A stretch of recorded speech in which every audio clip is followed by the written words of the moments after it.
Mr. Chairman, and so much has been said already. But not everybody has said it. Not everybody has said it, and not everyone has used a number of adjectives to attack either this hearing or the members that are present. So let me just start by apologizing to our dear chairmen that are here trying to do business, serious business, for the people of the United States of America. You know, on the issue, I'm not going to be schooled on my morals, from people that continue to protect one accused sex trafficker to continue to serve in committee while not trusting women to have a right to decide about their own bodies, their reproductive rights.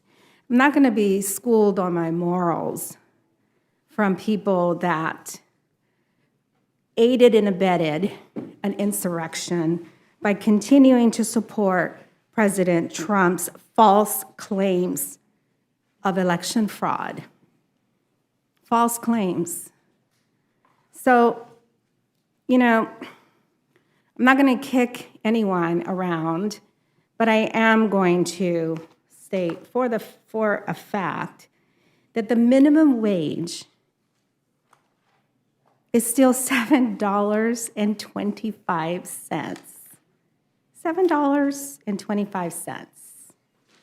You can barely buy a gallon of milk with that money. So the people that come here to school us and call us out of our names for caring about the poor and the people that we represent, I'm sorry that you feel that way. I'm sorry that you choose to keep your head in the sand, but I don't. The promise of America, also includes liberty and justice for all. And I truly believe that. I'm not accusing that you don't. I'm simply stating the facts that an insurrection happened because some people decided to continue to spread the lie.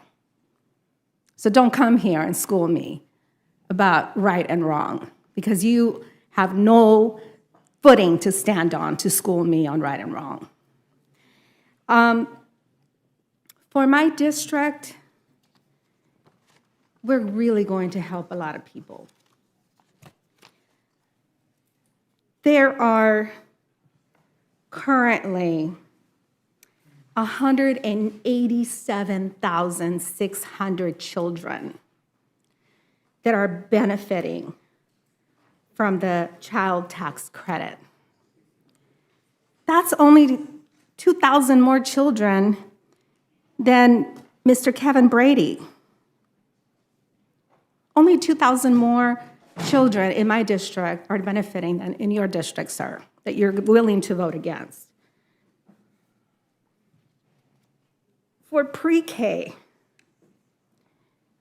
there are 61,400 children in my district that are going to have an opportunity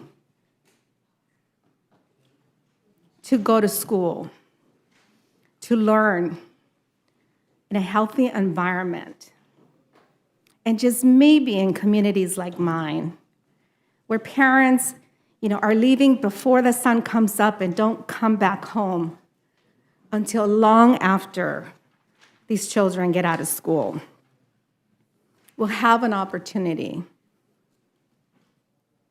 to end that pipeline to prison in many cases. So in Missouri 8, there's 140,000 children, or 77,000 families that would benefit from that. 52,300 kids under the age of 6 will have access to kindergarten. Does it matter if their parents think that they're above minimum middle-class families because they make maybe $20 an hour, maybe $15 an hour? I don't think so. I think children deserve to have that. Mr. Brady, in your district, it's 65,700 children that will have access to preschool. I know it's been a long bill, and you might not have that in front of you. Ms. McMorris Rogers, you have 139,000 children that have access to the child tax credit, and 48,600 children will have access to preschool. Ms. Fox, 136,000 children are benefiting from the child tax credit in your district, and 50,000 will have access to preschool. I think that's huge for you. But for me, I'm going to keep focusing on my district. I wish we would have had more money for community college, but there's $40 billion there for community college. I have been very focused on providing training, basic skills for workers in my district so that there are readily available workers for those small manufacturers that are trying to make it in America. While this number may not get us, to where we want to be, it is a great start to continue to focus on those workers, to work with our community colleges to expand job training, certify courses so that they can get those jobs and hopefully get to the middle class. In California, a lot of people want to boo-hoo the Affordable Care Act. I don't think Congress went far enough. But I was so delighted to hear this week, that 94% of California residents have health insurance. 94% of California residents have health insurance. We embraced your bill.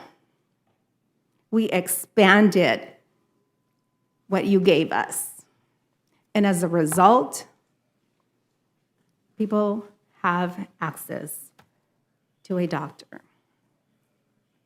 And in this bill, while we didn't go all the way, we did help those people in those states that unfortunately didn't see the value of expanding Medicare, Medicaid. So thank you for that. It may not benefit my district directly or my state, but healthy Americans benefit our entire country. Home care. While we didn't get $190 billion, we got $150 million.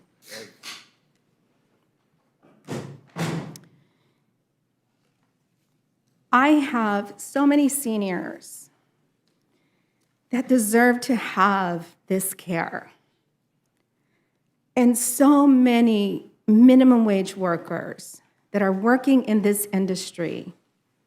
Maybe they will get a raise. Maybe they will get the acknowledgement that they deserve for the hard work that they do, changing the diapers of people, feeding them.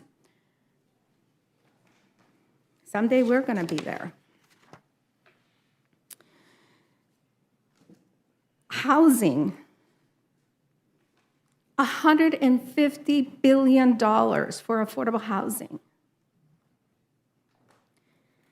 I've been very focused on housing since I left the state Senate and the state assembly in California. And we can do a lot of good with this money. We can focus on providing shelter for so many people. There's been a lot of talk around SALT and how it only helps, the 1%. That's not accurate. That's another falsehood. It is also a falsehood to say that states or state legislatures like California are the ones that are taxing and spending, on their constituents. My constituents have supported bond initiatives, voter-approved bond initiatives, because the federal government has failed to pay for their fair share in improving our roads, our bridges, our parks, our schools, internet, all of those things. And out of desperation, those voters said, put a bond initiative on the ballot. And the promise was a 30, 40, or 50-year bond initiative. If you vote for it, you get to deduct it in your taxes.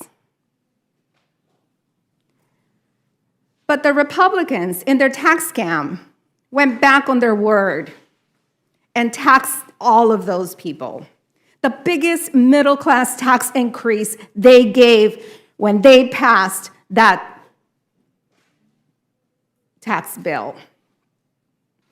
But yet they sit here and want to school us on moral values. Well, I want to thank all of you for your work. And I know that the numbers, the smoke and mirrors in this room about the numbers not being so high here or so high there, we started with over $3 trillion, and this bill is at 1.7. And while some of these changes are temporary, they're temporary because there are people that just simply won't vote to help the poorest of the poor in our communities. But we will vote for this. Thank you, Mr. Chairman, and I'm going to yield back. Thank you very much, Dr. Burgess.